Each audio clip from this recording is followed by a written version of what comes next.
Welcome to Spotlight number 10. Number 10. Number 10, Wow. inflammation.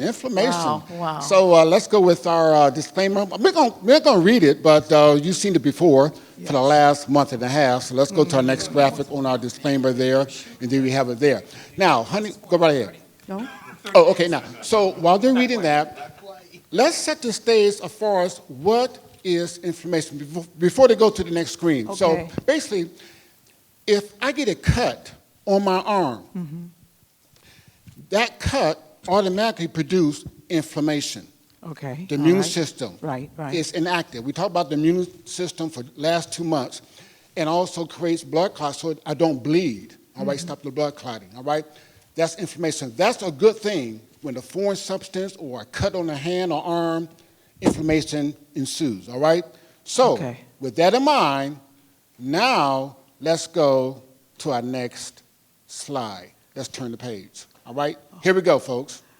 Now, because you know what my first question is going to be, and that is, what does inflammation have to do with the COVID-19 virus? Okay, well, here it is right here, folks, all right?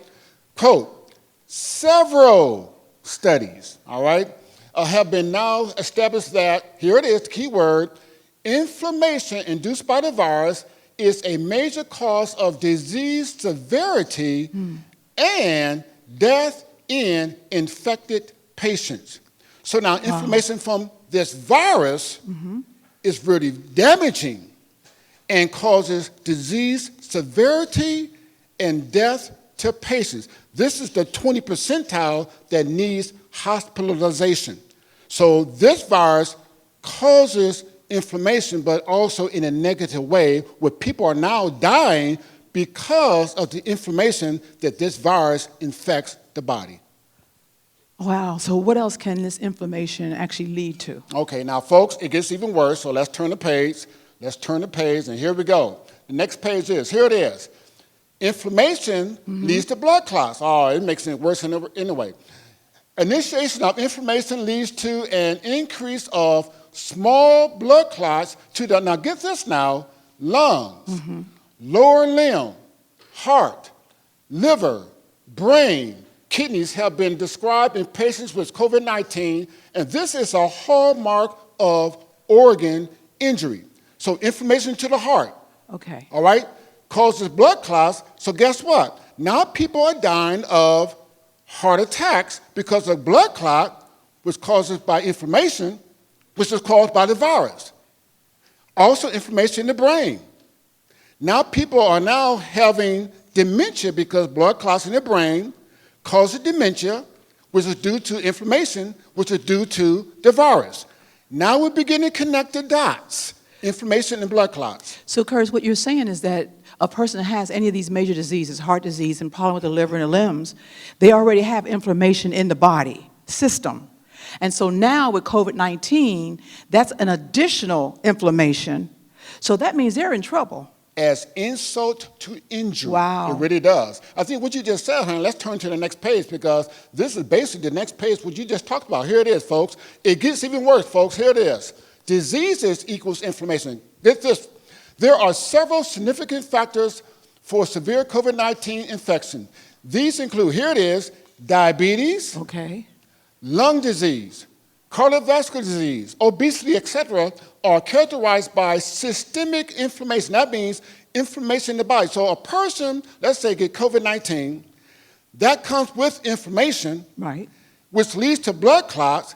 And if that person already has, let's say, diabetes, heart disease, it adds insult to injury because those diseases already have inflammation in their body already, and now here comes COVID-19 adds to that. It's a triple whammy.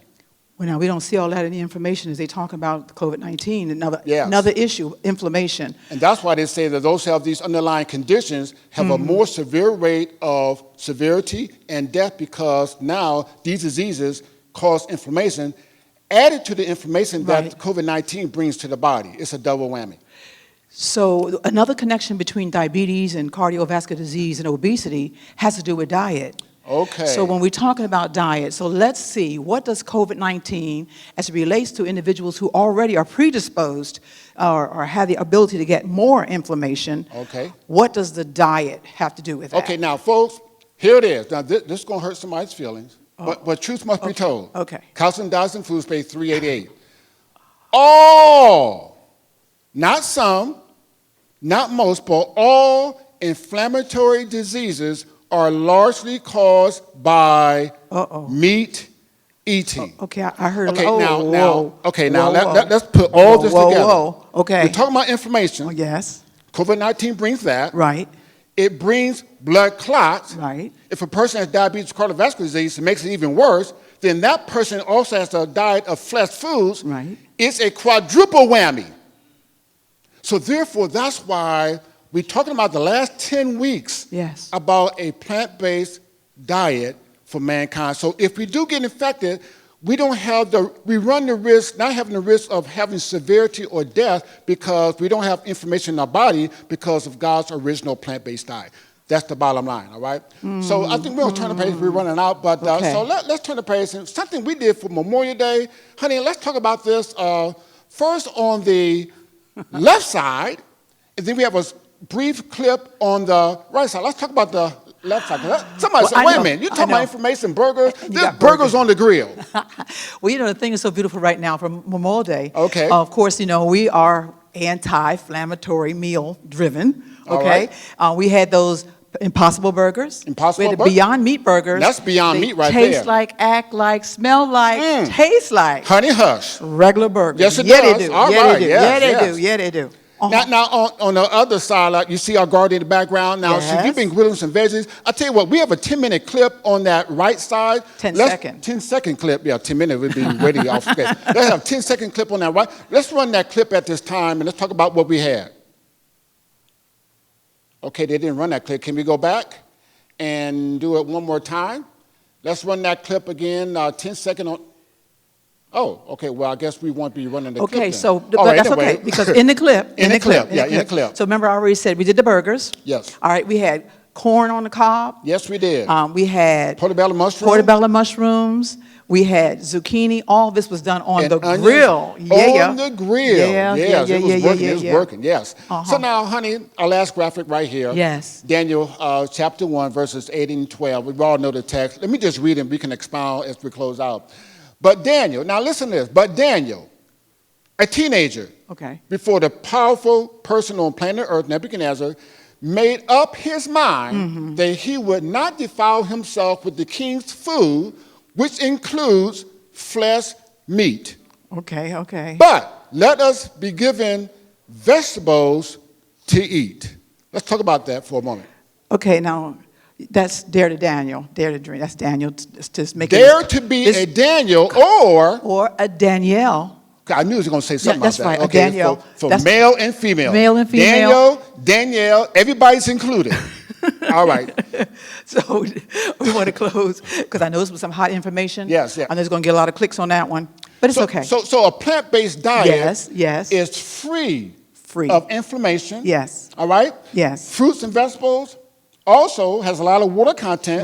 So it inhibits blood clots. Yes. So if those individuals get COVID-19, they have a better chance of faring better than those who have a diet of dead flesh. Someone told me, Curtis, why don't you eat meat? And my response is, well, dead flesh, anything that's dead needs to be buried. And I refuse to let my body be a graveyard. Okay, I think that's a good one. I think we're going to close That's a good way to close. Let's close with John 10:10. Jesus said, I come, that they might have life and have it more abundantly.